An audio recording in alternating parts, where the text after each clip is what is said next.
ओम श्री साई राम।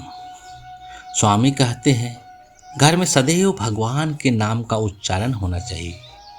ऋषि अगस्त्य ऋषि के बारे में कहा जाता है कि उन्होंने एक ही घूंट में समुद्र को पी लिया। इसका अर्थ यह नहीं यह कोई चमत्कारी शक्ति थी, बल्कि यह एक प्रतीक है। इसका संकेत यह है कि उन्होंने इस संसार रूपी समुद्र, जिसमें सुख दुख, लाभ हानि, सफलता असफलता की लहरें उठती रहती है, को पूरी तरह जीत लिया था। वे एक गृहस्थ थे, उनका एक पुत्र भी था, फिर भी उन्होंने संसार के सभी बंधनों पर विजय पा लिया थी।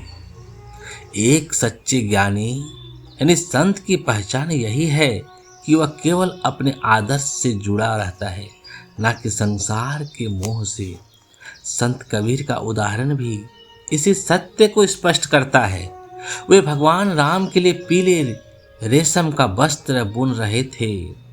वे अकेले हाथ से करघा चलाते हुए लगातार राम राम राम राम राम जाप करते जा रहे थे।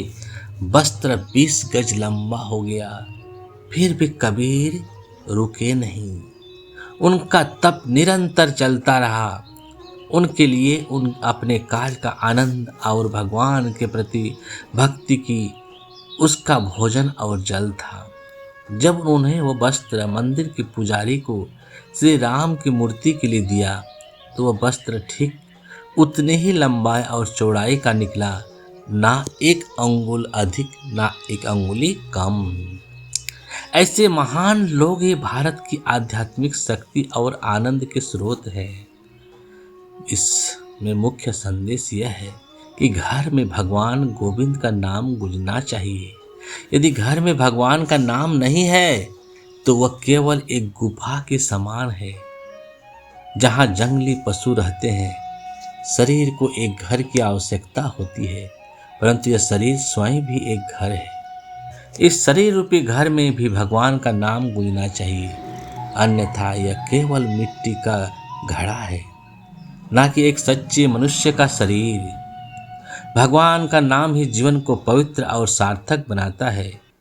बाहरी जीवन के साथ साथ आंतरिक जीवन को भी शुद्ध करना आवश्यक है। भक्ति और नाम स्मरण से ही सच्चा आनंद और शांति मिलती है। ओम श्री साई राम। जय जय साई।